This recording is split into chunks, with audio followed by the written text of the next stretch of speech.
তুমি কোথায় আসছো বলে দাও। হ্যালো বন্ধুরা, আমি চার্চের মেলায় এসেছি। আচ্ছা চলো। তো আমি বন্ধুরা যে কালকে বলেছিলাম চার্চের মানে আমি কালকে এসেছিলাম চার্চের মেলাতে, আর ওই ভিডিও টিডিও বানিয়েছিলাম, তো কালকে ভিড় ছিল না।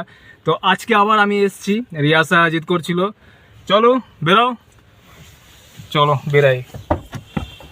কোথায় আসো, চলো।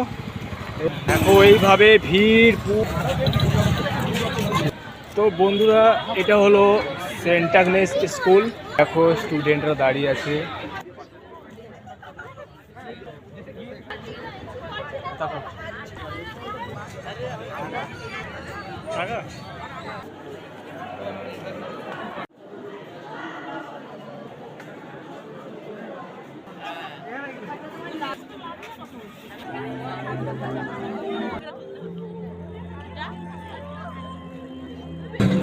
বন্ধুরা কালকে বলছিলাম এখানে ভিড় হবে, তো দেখছো কেমন ভিড়, প্রচন্ড ভিড়।